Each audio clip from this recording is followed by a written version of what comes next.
series of tier lists. For me, I'm going to be doing the mid lane.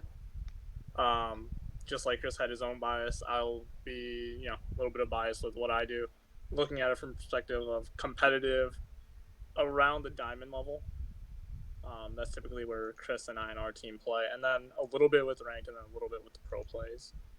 So baseline, I was gonna agree with Agni. I'm gonna put Agni in A plus. Typically, Agni used to be like the epitome of balance, but they actually did a lot of changes with items and how they did with XP. So Agni does really well. He has good level 1 clear. You could get your 2, your flame wave, or your flame dash. Um, Probably would rather go with flame dash in ranked. I just think it's a little bit safer and you don't get punished as much. But then probably flame wave in competitive. With the new item Stefan Muirden, he gets a lot of utility out of it. So you could ult with the bomb, and then he automatically gets that proc. So you could do ult stun, and then ult stun, or ult dash, stun, and then dash again. You could do flame wave, but I definitely think the stun is probably the best option for him because he could just get 2 massive areas of denial. And yeah, he's super safe. Does well into a lot of people. He does well into Chronos. I really does well into Chronos, and Chronos super good in ADC. I like him. I guess we'll just go to Chronos now. I like Chronos in the mid lane, but I would put him in B, mostly because what you want out of your mid lane is your high damage, high AoE damage, and Chronos doesn't really bring that. He brings that late game single target burst down, with their autos. He just chunks. He gets power as the game goes on. He just destroys towers. You get him to like 30 minutes, and you pretty much just win the game, assuming you have a pretty decent team comp. That's why he's like great in ADC since he gets a ton of solo farm. But his 3v3 in the mid lane isn't exactly great. Ranked doesn't really, in the ranked scene, you could do well with them in mid. I've done pretty well with them there. But again, that's ranked where communication isn't exactly the best. But you could frag. AMC. So AMC got nerfed in I think it was mid-season where they reduced B's damage from 9 to 5, I think. So almost a 50 or more than a 50%. Actually no, a little bit less than a 50% decrease. And they reduced Swarm scaling and the base damage by a small amount. So he's doing less damage, but where I think AMC shines is for all the hunters, and I think in this list we've got them all here, but for all the hunters, he does really well with like just the AoE spreading beat stick really well, into characters like Isis, which we'll get to later, and things like that. He shuts down healing pretty well with how good he spreads it. He brings still good early clear. His poke is good. His mobility is actually pretty decent with the hives, and if you get Talaria, you get that 20% movement or 25% movement speed. He gets shut down by any team that just CCs him, but if you're playing well, you're positioning well, you should be fine. That's why I think in ranked he's probably S plus, but I'm going to put him in S. Personally, I'm going to put AMC in S just because in a team environment he still does well. You mitigate his weaknesses a bit. His damage sure might have gotten lower, but I don't think it's enough to warrant him going really far down. Opwash, so I personally don't play Opwash a lot. I think in ranked he's actually pretty bad. He's really immobile. You're not going to get a lot of help from your ranked teammates, probably. But in competitive, I think I would put him in A+. He's really good with defending against sieges. He has a massive ult, tons of anti-heal, and anti-heal is always good. Good secure. Yeah, good. Actually, yeah, surprisingly good secure. Great area denial. He brings a lot of what you want out of a mage. It's just that he's unsafe. But like I said, in a team environment, you can mitigate that if your support is with you. If you have your defensive support like Kebri or Geb, viability, a little bit questionable with those two. But he gets a lot of safety out of those two, and his positioning. If you're good with it, he can burst down pretty much anybody except the tankiest of tanks, and I would say Zhonghui and his ult. and I'll talk to Jonqui now because I think Jonqui's disgusting. I hate that character. I hate him so much. I don't play him. He's ugly as shit, but he's absolutely nuts. I would put him in S plus. This guy has his level 1 clear isn't great, but he has a ton of sustain, ton of prots in his ult especially, and plus with I think our coach mentioned Pride Win and his ultimate, he gets like double his passive prots, and he gets a nuts shield. You get Aegis, you pop your ult, you get that shield. You're literally just unkillable. Just run down everybody. Get Spear of the Magus, Gem of Ice, so people can't run away. He's just a cancer character. On her, I think on her in ranked, it was one of the few characters where in ranked and a team environment he does well, because Hunter mids their basic attacks just do so much early. It's like I think 60 in auto against a mage, and he has his passive where it reduces protections by 20 and does even more damage. On her, I think though he falls into A plus, not necessarily S, where you pick her or ban him in the first phase. The reason I put him in A plus versus AMC and S is that AMC is does a little bit more what you want out of the mid. He brings that AoE damage. His team fight, I would say, isn't as good as on her in terms of just throwing out abilities here and there, because Honor could delete people really, really fast, and AMC needs a little bit more time. In the mid lane, AMC's his auto attacks aren't. I guess in playstyle, his auto attacks aren't really the big focus, but for on her, it's just auto, spear, ult. He just brings everything you want out of like the traditional hunter mid. AMC, I feel plays more like a mage hunter, whereas if we look at Neath, it's like a pure mage, except does physical damage. On her, I would say, is more leaning towards that hunter play style, except in the mid lane. So on her, yeah, A plus. Even after the buffs? Even after the buffs, I think those are more quality of life IMO. I know they switched from 4 to 20% to 8 to 20%, and those I actually thought it increases the damage on all its abilities. It's only its basic attacks, and they increase the range, which helps the pillar impale combo.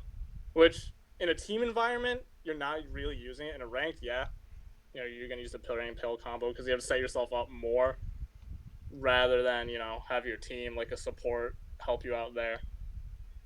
But I still think he does like well in the ranked scene because he does so much damage, and you just get like one kill early, and then people just have 6. That's just how they are. Anubis, I like Anubis, like as a character, but I don't think he does well in the team environment. He does. I don't think he has a great team fight, to be completely honest. I think he's actually with Kukul a bit when it comes to team fight, but I'm gonna put Anubis in B. You really need a team around him, even in the ranked environment, because he just gets shut down really hard by anti-heal, and anti-heal is just like super prevalent.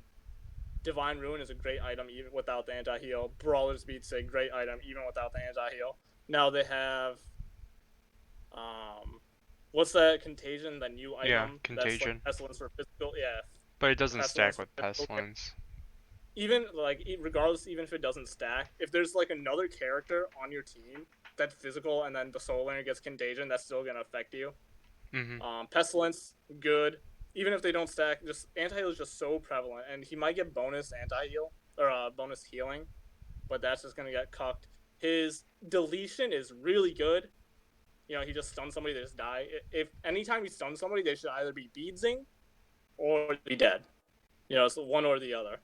Early game, actually, I prefer getting Aegis against Anubis because his damage isn't too high. I could just Aegis most of it.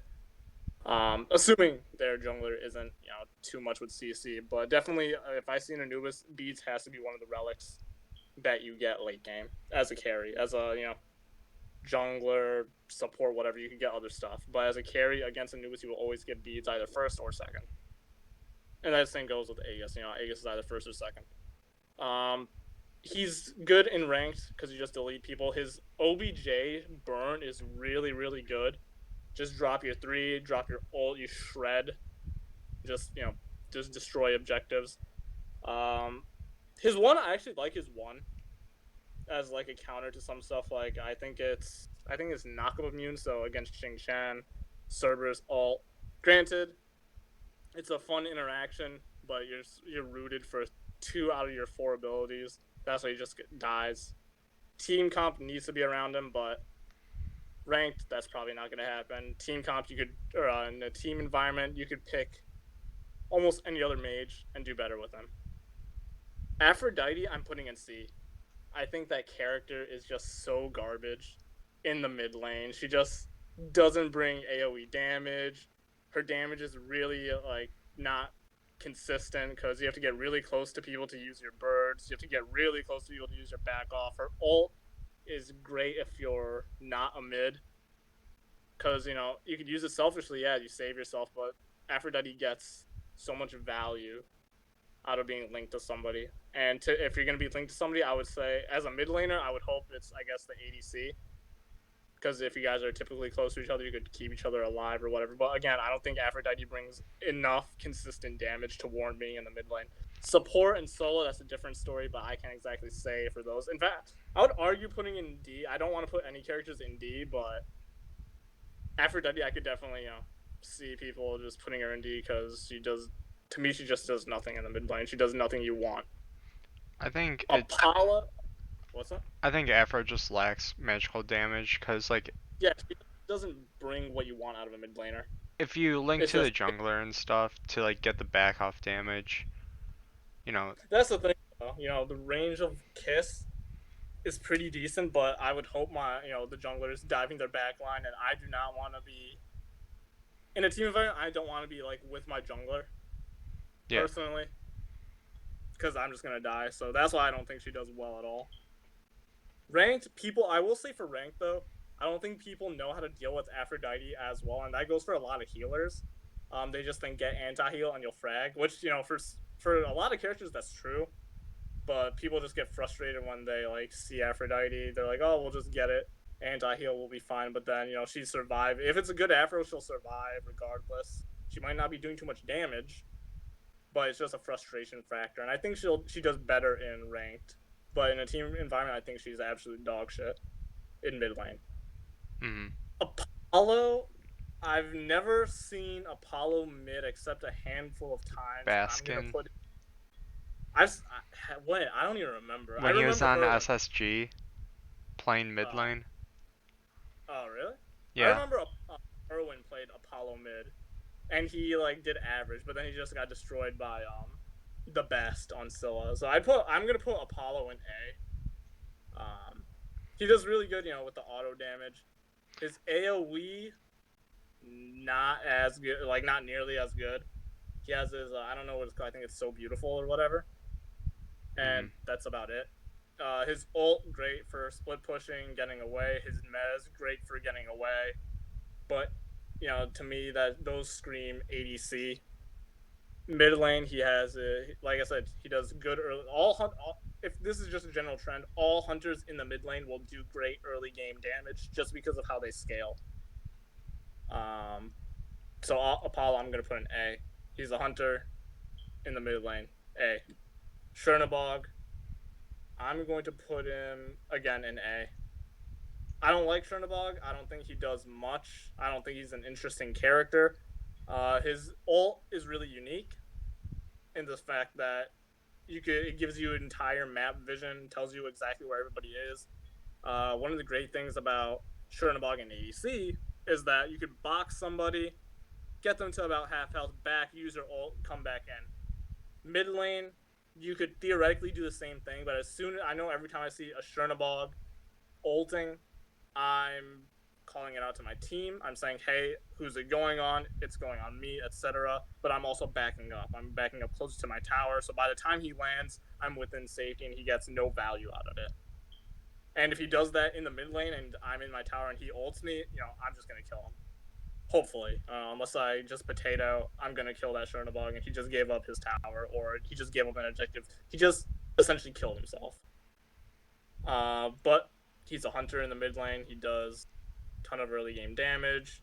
If you have a ADC or a magical ADC and duo, you'll have that balance between physical and magical damage. It's just, I don't think he's a fun character. I don't think he's a particularly inspiring character, but he does hunter things in mid. Chiron, same kind of story.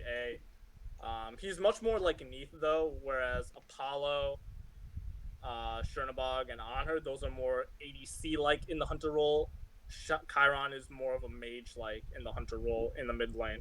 He actually has surprisingly good AoE damage with the training exercise. He has the unmissable masterful shot. I think the passive with his abilities, not his with his auto attacks, where it like reduces I think protections by like 3 or 5%. I think that's dog shit. It Three doesn't do percent. anything. Is it 3%? Yeah, even worse. Yeah, It doesn't do anything. Um, he has a if they have the mark on them. relatively, yeah, he has a relatively negligible passive where if he uses abilities, he heals the lowest person in the vicinity. But his abilities hit hard. They have a cleanse. Super good in Joust, I would say actually. But in the mid lane, people don't know how to fight Chiron anymore. He's not a common face you see. Actually, the last time I saw a Chiron in mid was when we scrimmed against, or had our match against Gobblegang, Yeah. and that Chiron did nothing the entire time. His ult is cool, I will say. You know, you get some sick montage moments.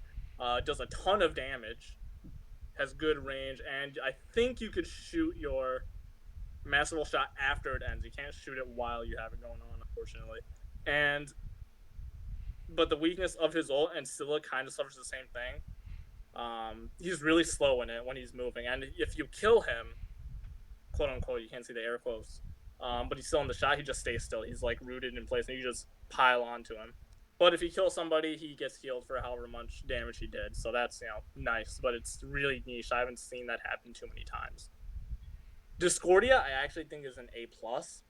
A lot of people don't. I think a lot of people sleep on Discordia. I know I've seen a couple streamers. They say that she's dog shit, but I think she's really, really good.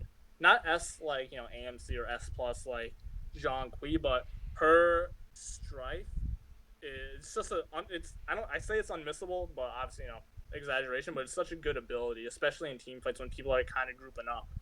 You grab two people, now they're fighting each other. Your team could pile in on them. She has good self peel a little bit with her dash, which oddly enough acts like a jump. I don't know why, because you can just immune damage. You get the CDR while you're in that field as well. You get the increased movement speed.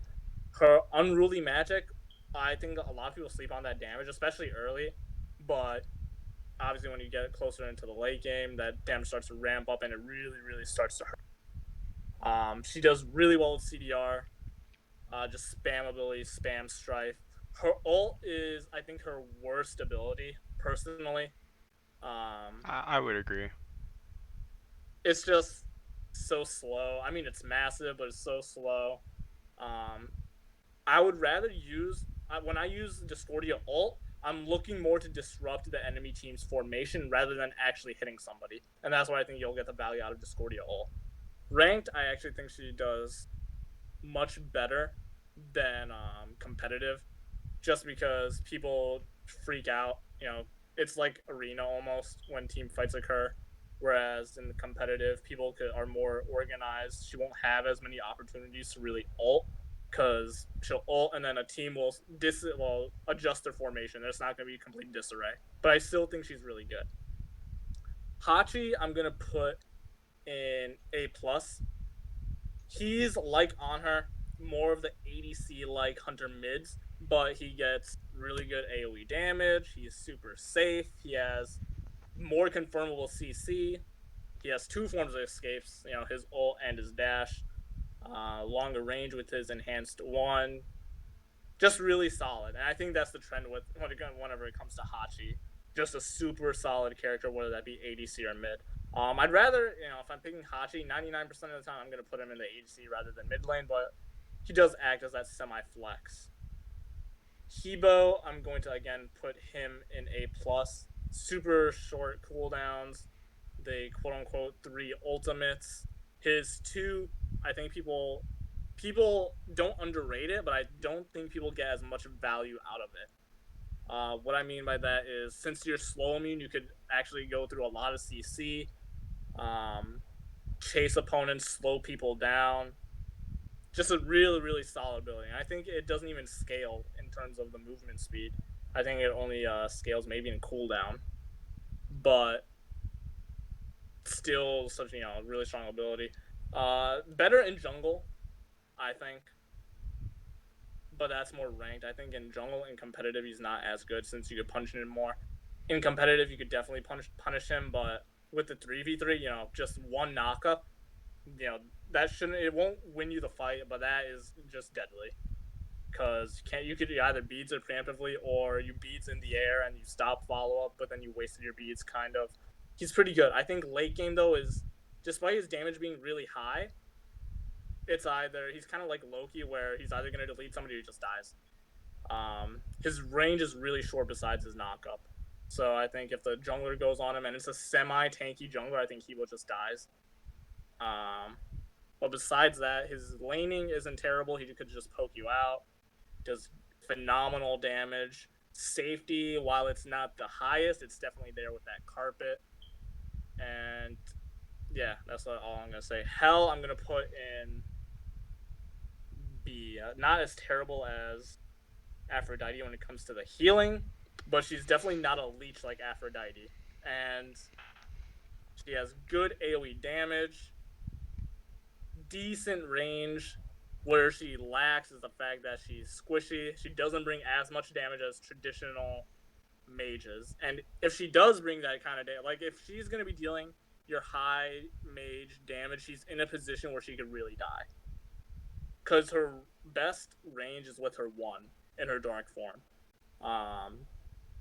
But at the same time, it's hell. You want to be switching between dark damage and then your light healing. And in order for you to do that, to maximize on both, you have to be in a kind of a no man's land. You kind of have to be with your carries as well as with your tanks to deal damage, since the range is a bit shorter.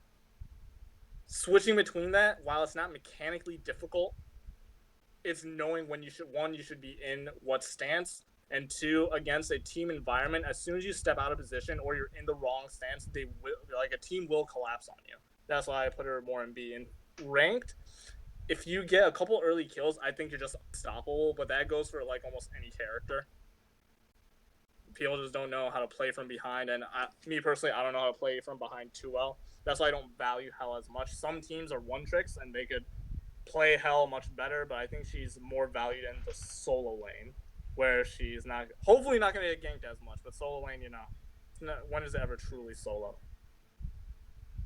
Hera, I'm going to put Hera in S. I'm a little bit biased because I've been playing her an absolute fuck ton, but she has good self peel. She has good range. She has that shield, which is absolutely stupid. 650 health shield.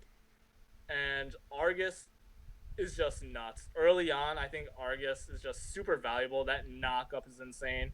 I think Chris and the rest of our team can tell you, we've gotten a lot of Fire Giant, pretty much objective secures and steals with Argus. Not necessarily from him walking in, but from just dropping it down. Argus chases people have to focus them. She does really well. That disarm, that polymorph, super good in the late game, especially if you hit a carry, like Freya, who entirely relies on her autos. Does a ton of damage. That CC, I think, is 2 seconds. That 2 seconds is nuts. I think there's not a lot of CC in the game that lasts 2 seconds. She does tons of damage. Relatively safe. Obviously, positioning among any mage is going to be important. But I think, the level of positioning that she needs is around the same as others. AMC is going to need more, better positioning. Alplot has to have phenomenal positioning. Hera's kind of, in the middle. She's just average with that. Isis, S. Before, I used to not like Isis at all. Mostly because I didn't play her. And I think people are overrating the shield a bit, IMO. I haven't noticed the shield be insane. It is useful. I'm not saying it isn't, but I like using her silence more for the silence and the prot shred. The shield is just a bonus. Great early game clear. She, I think, has the best. She's among the top 3 in terms of early game clear, just from wave 1. She does a ton of damage early. Her stun hit or miss, but it does great damage, and it's even better now that you can activate immediately as you shoot and while you're under C.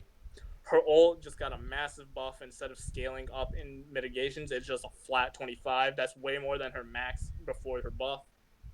Great healing, even with anti-heal. Phenomenal objective secure. That ult I think that is the highest damaging mage ult when it's fully charged up. To put into perspective, Thoth when he was just released did 690 plus 140 140% magical power without his wall. With his wall, I think it was 155. That still pales in comparison to a fully charged Isis ult. Kugel and Scylla have a 800 plus 120%, and that's still not as much as a fully charged Isis ult. And Isis ult is massive in terms of size. Healing, I remember there was one game me and Chris were playing, I think, and we had an Isis ult in a corridor, and it just did like 2,000 plus damage to everybody, and just healed us, and we just won the game off of that. Super good. I think where she lacks is that her silence, you have to be closer range. So in a team environment, you're not going to get nearly as much use out of it in terms of putting it on a carry. On a tank, when they're diving you and things like that, you'll get more use. But her self peel improved massively with the spirit ball change. And when she has a team around her, she's nearly unkillable. She's anti gank, even in ranked and competitive. Anybody ganks you, just throw down your ult.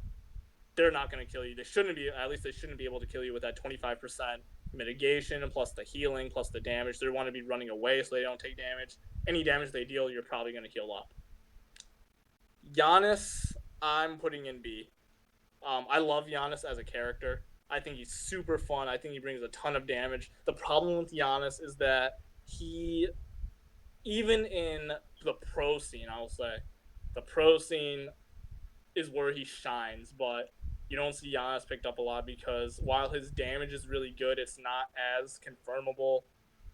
He has great, cross map snipes, great team mobility, but he just does, for whatever reason, he just does not shine in pro play. He doesn't shine in team competitive areas, and in ranked, he doesn't shine either.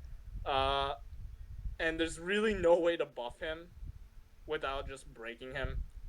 And it really is unfortunate. I think Giannis is probably the most unique mage, I would say, probably next to the Morgan. But Morgan only because of her ult. But Giannis is just such a unique character with the portals, and I think in ranked he does a little bit better because you could frag with him, you could set up for yourself, but he just doesn't do what I feel a mage really needs, and that's consistent AoE damage. His ult, while it's great, as a damaging ult, I think the most value you're going to get out of it is when you just transport your whole team, or like in the mid game where you're going for ganks, you out rotate everybody. But ranked, team competitive, and SPL, he just does not do well. And to be honest, I don't know exactly why. Yorm is, I'm gonna put him in S plus because of what he can do, but I don't like him personally in the mid lane. You kind of have to, if you build him full damage, that's probably in the mid lane. That's probably your best bet, building him full damage. Just because his ult makes you unkillable, so much safety, yada yada. Great CC, but when I want a Jormungandr, I want him in the solo lane personally. I want him to be tanky. I want him to look at the enemy carries while being tanky and just destroy them. Pretty much, I think he shines in solo more than he does in mid, and he's not a terrible character in mid. In fact, I do think he's one of the best. But I would rather have other mages with somebody else in solo. I think that's where the big distinction why you are not really going to see him in mid lane too much besides SPL is because of that mid and solo comp. Because when you have a Yorm in solo, that opens you up to another really good character in the mid lane.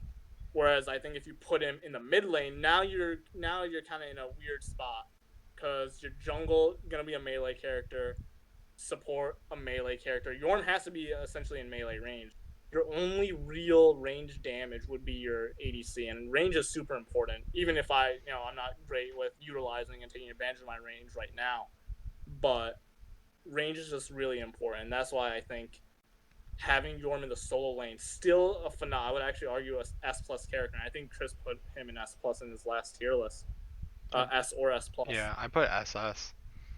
I Really? think, yeah, he's just a dominating solo laner.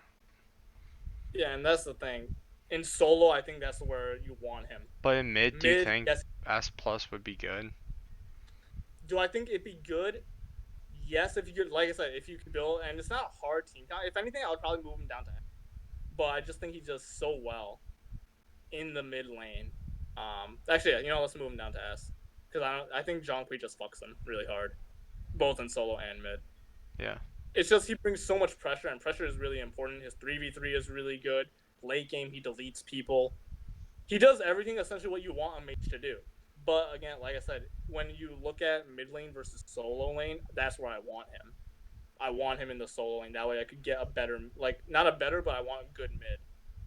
That's why, that kind of hurts him, It's not necessarily a flex pick.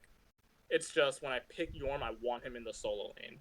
Doesn't mean he's not good. He's not, good in mid. He's really good. It's just soloing is more prioritized.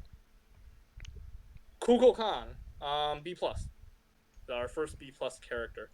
Kukul, I love this character. I think almost 13,000 worshippers on him, so obvious bias. But he brings great early game clear, great objective secure, good zone denial. Where he lacks is the consistency in a team fight. The NATO, if you've played any amount of Kukul, you will know there's like a 1 second delay or something on that NATO, and it is so frustrating when you put it down and you think someone's in it, but they're not. The one, pretty reliable. The one plus poly combo, super fun. I don't build poly on him all the time because while it is a good item, there's just sometimes better items. Especially that poly is more of a enemy team comp dependent item. If they have two, I would say three really squishy characters, and I would get it when the jungler is not really building tank. Otherwise, I want probably a Soul Reaver. Even though Soul Reaver isn't as an item passive, it's not great, but with Kukul, it's really good because of the 300 mana on top of 130 power. That's disgusting. Obsidian Shard, if there's three tanks, the support, solo, and the jungle. Like I said, he's just not a consistent character on his own. He does need a team built around him a little bit more than others to really confirm that damage. But when you get that damage off, it is it's chunking. Medusa, I'm gonna put her in A. So far, A has been entirely hunters. She plays more like the mage, so like more like Neith. Her early game damage is really good. Where she lacks is probably her. Oddly enough, her team fight. She has to be in a position to use that ultimate, but it's not the biggest range. The most, I guess, if people are optimally positioned, she's gonna hit the tanks more. Her escape, I like it. I really like the feel of the escape. I think that's important when it comes to playing the character. But her escape, I think objectively is just not good at all. It could get blocked, and you like get there's like a half second or whatever whenever you hit somebody where you're like just stuck. I don't know. That might just be me, but it just feels like you get stuck. And her AOE clear, her clear against minion waves is good. Her AOE damage isn't. You need to hit somebody else to get that, the acid spray. Her one does a ton of damage if you hit like all the shots, but that's about it. Actually, I'm gonna move her down to B plus just because of that acid spray. Not really good in a team fight. Merlin, I'm moving Merlin down to. I would have said S plus, but I'm gonna put him in S. I think Merlin actually S plus in ranked, S in team environment. He's super. A lot of people hate Merlin. Sometimes with good reasons, sometimes with not. He brings a ton of fucking damage, but he is manageable. His dash is on a 24-second, I think, cooldown. Obviously, it scales down to like 18 seconds or whatever, but It's short range. You know exactly which direction he's gonna go in. There's a ton of junglers that could deal with him. Fenrir, Susano. I'm just looking at who. A Wheelix, I think, could deal with him a little bit. Bakasura, Kali could stick to him. There's just a ton of characters that, if you really need to, you could stick to him. He is safe. Not saying he's an unsafe character. He is safe. You do need to position a little bit. He makes a ton of hype plays, and I think with Staff of Mirrodin, that's going to be exemplified. You just ult, quote unquote, to switch stances. His best, obviously, best is an opinion, but I think his best stance is ice. It's his neutral stance. It has great range. It's his best range. Good damage, good CC. Crossbow is annoying. It's like a 5-second cooldown, and you just spam it. But his most damage, his fire stance, great for OBJ. Great for when you can't escape. I think a big thing is if you get Merlin to use his blink and you're already on him. I think fire is. If you're alone, I definitely think fire is going to be your best bet. You either kill them or you die, and I think that's really the big thing with Merlin when you get caught out alone. And this is going to be really applicable in rank. In a team environment, you should not be in a position where you're alone and there's nothing else you can do, unless you're going for like a fire giant or OBJ steal, and you're like, I'm just going to blink in and do whatever. Even then, I don't think it's worth doing that. But fire is his most damage. It's his least confirmable. I think if they wanted to nerf Merlin further, they should nerf the Radiance, his Fire 1, so that way you don't move as fast. Even if it's short range, I think moving that quickly in comparison is just not, terribly fair. I love his Arcane the most, personally. I just really like the style of it and the damage it does. But it's his least applicable. You're probably going to be using Arcane the least often in a team environment. Good for chaining CC. Good for peel with that pull and then the damage. Most of Merlin's peel, I guess, for himself and others would be the damage, not necessarily for the CC. But yeah, I do think he belongs in S.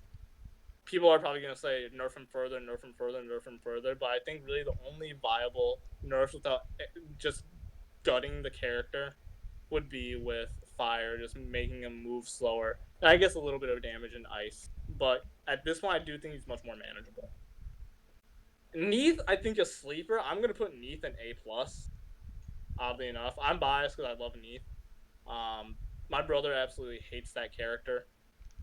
He just thinks she's too predictable. But I think with every character, once you play them enough, they become really predictable. Great AOE with her 3, her jump, and her 1. That's a pretty massive area that you could deny. Does a ton of damage, especially with that root, goes through walls. Her World Weaver is her best tool in the early and mid game because if you can't rotate for whatever reason, you could send out that ult, you could peel for somebody, you could finish off a kill. Her 3v3 is really good. Her late game is probably where she suffers the most, not for the reason that it's neat, but because a lot of her damage is, besides the AoE root, she doesn't have a ton of big AoE damage. Great single target damage, but late game in a team environment, you're not going to get the most value as you want out of a Neath. But I do think she's better than Chiron in terms of damage. I think she's better than Chernabog and Apollo in the mid lane. Mostly because those two characters better in ADC, but even then, Chernabog, I don't know the last time I saw Chernabog played. Apollo definitely got buffs, but that's more for ADC. Nox, I'm gonna put in B+. A good Nox, B+. Average Nox, B. And that's I think in ranked she's gonna be more of a B+ character, whereas in a team environment, probably a B. But just considering average player skill in the diamond level, I think she's a B+ character. She's a beads burner. Her ultimate is absolutely great in the beginning of a fight. I see a lot of people just use that ult to finish, stuff off, which isn't bad, obviously, if you get the kill. But with the 40% damage reduction onto anybody that gets hit by it, that is insane. You kind of just, if you hit it onto the carries, you kind of just win. Because they can't do damage, your tanks, your jungler, your solo laner, they're gonna have a much easier time just killing whoever got hit by that. But her damage is really, really, really, really unconfirmable. That is mitigated to a degree in a team environment because you get have teammates set up for you. But in ranked, that's where she's really, really weak. Because not a lot of people are going to set up for you, and if you miss even a single combo or a single ability, people are just going to spam ping you saying, "What's wrong with you? Why'd you pick Nox?" etc. etc. Her root on its own is a great ability as well. You don't have to use her root in conjunction with her silence. In a team environment, that root cripple is deadly. That alone I would beads. I don't even have to. I don't even have to beads the silence if I'm just in the silence. I can move out of that. But that root cripple is what really seals the deal for me to use beads. Can't escape, can't do anything. She could get CC. You can knock her up, but if she has that link to you, you're still getting damaged. When people set up for you, she just instant takes out your beads. She takes out Magi's really well. She's a really good character. Just she needs the setup. She needs the team comp around her, and that's why she's in B+. Nua A+. Nua isn't a phenomenal character, but I think people underestimate her, especially early. Her self peel is pretty good. She summons a soldier, she stuns, that does a ton of damage. Her early clear isn't the best, but it's not terrible. Her ult, great in the late game, and that's really important. Late game plus soul gem. Actually, yeah, I think it's soul gem and like soul reaver. You just pop that. You do like 400 damage to everybody, which might not seem like a lot, but when your team as a whole, if you just combine everybody's health pool, the enemy team has their health pool is 2,000 points lower. That's insane. That's like a mage ult on one person, but it is a mage ult that she's using. Her 3, I think that's her 3. The wavy thing that turns you invisible. That's her The one. name's escaping me. Is that her one? Whatever. Underrated ability. I find it's a lot of fun in like casual game modes because you just go invisible with like Kabrakan and you just delete somebody. But it's a pretty good ability. It's not the best, not the worst. It's decent. But I think her sieging is actually pretty good. When you're just trying to take towers, even though the minions don't reduce the tower's protections, it's another 3 minions to tank. And that's pretty good. I could extend, your little combo. But yeah, that's where she's gonna put Poseidon. I'm gonna put Poseidon in S. I think Poseidon is just super good in the mid, up until the mid game. An AOE, a large AOE cripple that pulls in and slows. His 1 gives him pretty decent safety, does a lot of damage. He's really, really fast. I think his 2 gives him something like 30-something% movement speed or some shit. His weakest, I would say, his weakest ability is his ultimate. Just because it's more of a picking off. It's really a lot of it is you want to hit it in the middle. Obviously, that's where you're going to get the most damage. And if you miss it in the middle, you kind of just wasted your ult. Great in the early and mid game because you can just pick somebody off. Late game, he's still really good. But that's not his strongest area. But he is phenomenal. I think he's such a good character. Raw, I'm gonna put in A. His AOE isn't the best. They're all his ults. His 1 is a linear skill shot. His 1 travels really slowly. His ult is really predictable. Needs setup, but he brings that pretty not great self peel. That he gets a lot of passive movement speed. It's like 18%, so that's like a free boots. His 2 is super annoying. He's fun. I think he's really fun in casuals. I know Rahil, my brother, likes to go flashbang raw, get blank user 2, yada yada. Ranked, much better. I think he's much better in ranked, but I think competitive is where he kind of falls. He's not like Kukul or Nox in that his damage is terribly inconsistent. It's not the best, but when it hits, it hits hard. It's just he needs a lot. He needs good setup, not great setup, just good setup. A root, knock up, silence, even slow. You'll hit your stuff. But besides that, He's not like Agni with the safety. He's not like Opwash with that massive damage. He's not like Discordia with the CC, etc. I think a lot of people are going to disagree with the Neath versus Raw. I just think Neath is a better character when played well than Raw is. Because Raw, it's just he's inconsistent enough. I think Neath is just more consistent, especially with that Spirit Arrow. Spirit Arrow might have a shorter range, but you can hit multiple people. It's in comparison, it is much faster than Raw one, and her ult much larger range, great single target damage. It's just Raw, while he's good, he's just not as good, in my opinion. Obviously, Reyhum. So I'm debating putting Reyhum between S and A plus. Probably gonna put him in A plus. Me personally, I think Reyhum just feels really clunky. For whatever reason, he just doesn't feel good to play. His AoE is really good. His CC is really good, and his escape is actually pretty good. It's just he doesn't feel right. He doesn't have the AoE damage that the S characters have, unless you hit the Raiju. But in a competitive environment, you're gonna hit Raiju on the tanks most likely. And if it's on the solo laner or jungler, you're only gonna max hit 2 people with that Raiju because the enemy mid and ADC should be further away. His best AoE damage is definitely his ult, and that's where you really want that good Reyhum player. Switching between taunt, the fear, the full damage. Mastering that is gonna make or break a Reyhum. And that's why I think he goes into A plus. You have to really know when to use what type of ult. His kit otherwise is actually pretty good.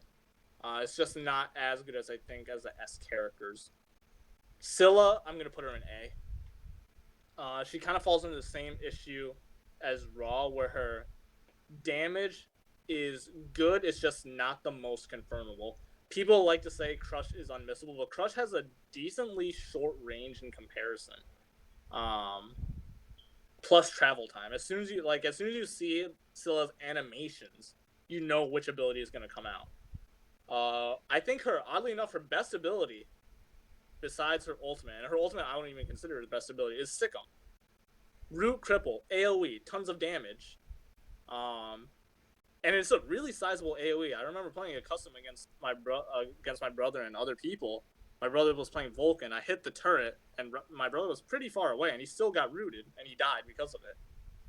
That root cripple is disgusting, but it does have a travel time. It's a little bit slower than Neath, but faster than Neath Spirit Arrow, but faster than Raw 1. I think I don't even know what that ability is called. But her escape, pretty good. Acts as a mobile ward. I would never use it as a mobile ward. You could get pulled by a Wheelix using it. It's just her damage is inconsistent. And really, unfortunately, Scylla is one of the characters where her ult is more valued as an execute. So you're not really going to use it as much in a fight, in the beginning of a fight in ranked. In team environments, I would say as soon as you see setup, you use that ult. Because I'd rather use that ult and then die than not use it at all and be dead. That's just a wasted ability. You just wasted Scylla's kit. Her ult is what defines that character. And the reason that's more of a weakness is because you take Kukul, you take Poseidon, you take almost any other mage. They don't have to rely on their ult killing somebody to get the full effect. To get the full value out of their ultimate. Scylla gets her full value when she kills somebody and it gets that reset. And it's in comparison to a lot of mage ults, it's a relatively small ability, and it has a travel time, and she does get rooted so it does set her up to get damage in return. That's why she belongs more in A. She doesn't need as much setup as Kukul or Nox, because she could set herself up pretty consistently. It's just she falls into the problem where even when you know when to use your ultimate, it could very well be a better time to use it, and using it wrong is just not terrible, but you're definitely going to feel bad about using it if you use it at the wrong time. Scotty, I haven't played Scotty in the mid lane yet. I'm practicing her more. I want to put her in A plus, but I'm going to put her in A for now. Calder got a pretty massive buff with her ult, but that is about it. Super easy to kill. especially early. You just jump on her. If a team just collapses on her, she dies. Her AoE damage isn't great. Her best ability is her 3. It has pretty good range. It's pretty sizable. Displaces a lot of people. But her AoE damage otherwise is great. Calder's easy to kill, especially in the late game. They buffed her early and mid game more, but I think late game is where she falls pretty hard in the late game. Again, she's better than Kukul and Nox and Medusa, but she falls into the problem where she's good. She falls into the problem that Apollo and Chiron and Chernobog kind of have. She's a hunter in the mid lane, more on the Neath side of the spectrum for hunter mids, where she's more ability based. But I don't think her buffed her so much that she's unwinnable against. She definitely still has her weaknesses. It's just they really helped her mid game with that Calder buff, and she did get a buff where if Calder's that she gets 10% more power, which is pretty good. In mid laning, I don't think that's going to happen too often, to be honest. Where Calder's dead, but it's a buff nonetheless. But I don't think she's in the area that on her and Outwash and Agni and such are. She's not in the same league as Neath. I think Neath just outclasses her. Neath safe against her, better team fight, better AoE, rotates better, etc. But that could just be my bias because I definitely like Neath more than Scotty. But come next patch, when we update these lists, I might move Scotty up or down. If they nerf her when I play her more. Soul A+. I definitely think Soul is somebody that isn't valued as much, but she brings a ton of value. She has great AoE damage. She has great, level 1. She clears really fast. She pokes really well. She's a kill person. She's a killer. Really safe with Disseparate plus Aegis, Disseparate plus Fury. She's really, really hard to kill. Mobile, great damage. Her objective secure isn't great. It's not terrible, but I like using her ult more around mid health for an objective because you could just land all the supernova bolts and then deplete it pretty quickly, but it's not too consistent at the very end. She's definitely better than Kronos in the sense that her AoE is just much better. In comparison to Freya, who I do think can be played in mid, but I would rather put Freya in B+ or B. Actually, probably B+. She does clear better, but she's also really unsafe. But Soul is, if you want to pick a mage ADC, I would pick Soul, especially in the team environment. Ranked, I would actually move her up, but I'm looking at this more from a team point perspective. I know there were tons of times where we picked her in scrims and matches, and I did really well in part because my team did great things for myself, whether that be peeling or setting up, but she on her own really does so much. Morgan, I hate playing against that character. I did grow more fond of her as I played her, but I'm gonna put her in A+. She needs Bumba's or Traveler's Shoes these days because of that lack of move speed and that ability to move. Her 2, I think it's her 2, the long ranged Dark Omens, I think that's what it's called. Really good. Good poke. Level that up. Level 1. She has arguably the best level 1 clear in the game. Her passive is just nuts. It's like 9% max health on gods, and it just does bonus damage on minions. Her 2 is a relatively short cooldown. You just 2, use your autos to get the passive, use your 2 again, you cleared. Merlin arguably has better clear, but it's more unsafe. But Morgan ult, super good, especially if you have something like a Hun bots in the game, not even on your team. It's whoever's in the game you could transform into, and that's that could punish your opponent for having a better team comp.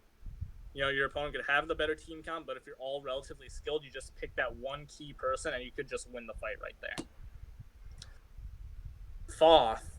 I love the character Thoth. I wish they gave him back his OG damage, his killer ult. I think I mentioned it. It used to be 690 plus 140% magical power scaling. That was disgusting. People hate this character. They thought he was broken. Statistically, he is one of the worst characters in Smite historically. They buffed him. Yes. I'm hesitant to say the word buff because objectively early they did hurt his clear. His early clear is worse than before. Where he's better now is in sustained fights when you could hit everyone. When you could hit every shot of your one, because now every time you hit a god, per one instance, every time you hit your god with your one, it gets reduced. The cooldown gets reduced after it ends by 1 second. So I think it's a 7-second without any CDR. Gets reduced to 4 seconds in the late game if you hit three enemy gods. Enemies that are hit by each shot, they subsequently take 20% more damage. Doing the math out, it's pretty much around the same kind of damage. Actually, no, it's more. I think a little bit, barely a little bit, but the real value is getting that CDR. I'm gonna put Thoth in A+. I do want to put him in A, but his range, if you could hit your stuff, he's really safe. If you could stay out of range, his dash sucks. I will say his dash I think sucks. I think that's like his worst ability, personally. Because the damage on it, you should not be dashing aggressively. I will dash aggressively in our casual games, but in team fights, I try not to dash at all until I either know, yes, I can get a kill, or I can't get out, I'm going to dash aggressively to try to get a kill, or pretty much if it's guaranteed for me to be safe or I'm guaranteed dead, I'm going to use that dash aggressively. Otherwise, I'm using it defensively, and I'm not really using the damage portion of it. I'm not going to talk about Thoth changes. That's not the point of this video, but I do think there are other ways to make him better. But he does bring good damage, brings really good range. His range is only worse in comparison to Agni, and that's only because Agni could hit people at a long range in a much larger area. But other than that, he's A+.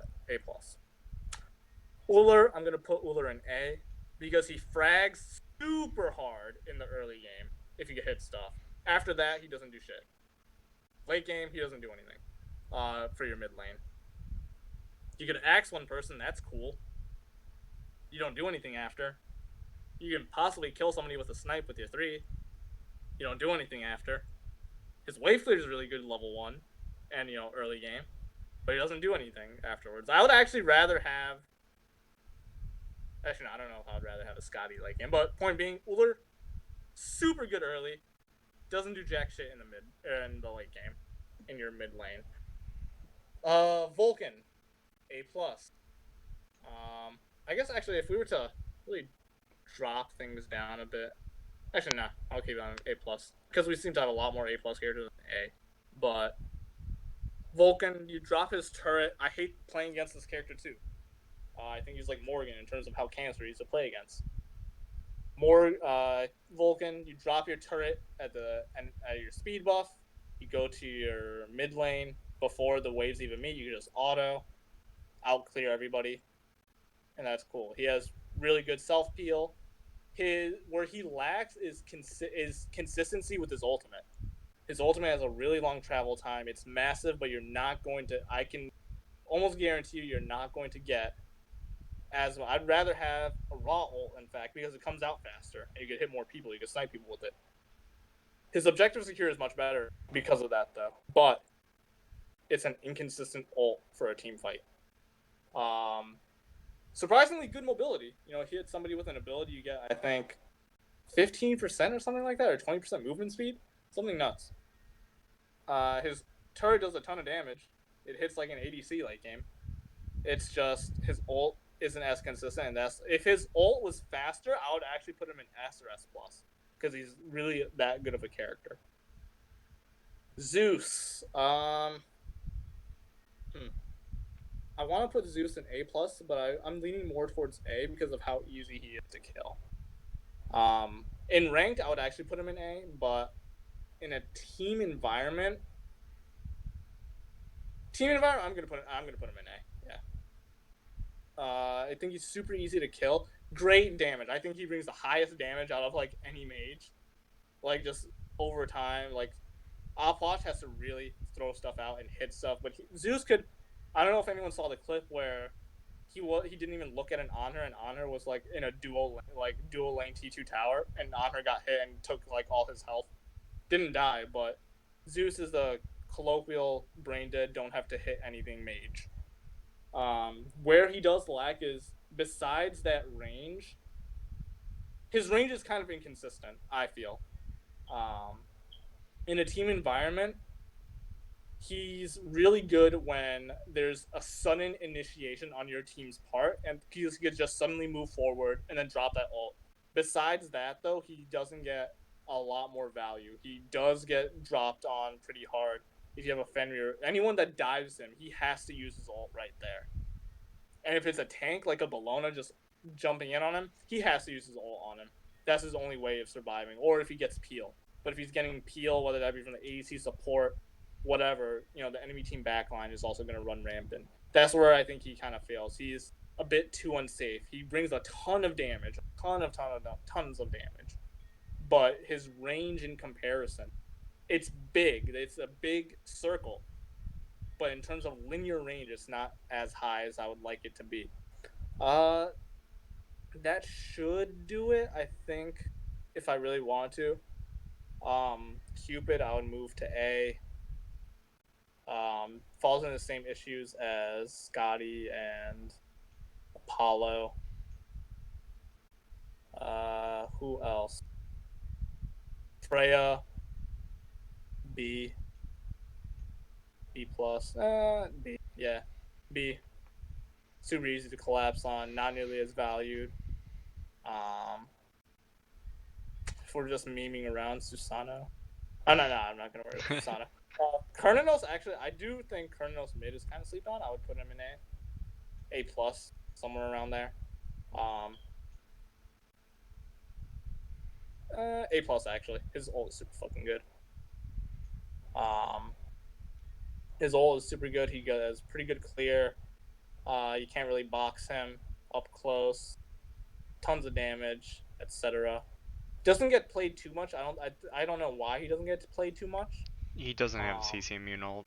That's literally the main reason. CC immune ults are super important.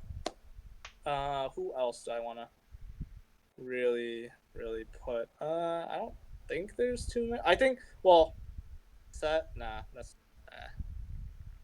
Yeah, I think that's about it. Jonqui really is the big boy, big chungus that's gonna fuck everybody up. I want to see. I would, if they removed Jonqui, I would not be mad. I hate that character so much, but I just think he's super annoying, super good, super strong, and he's so to the point where he's a league above everybody else.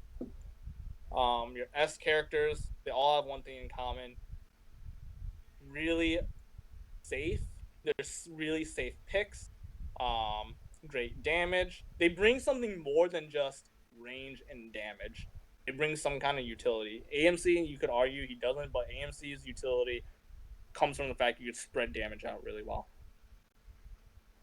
Poseidon's the other character I could say, he only brings damage.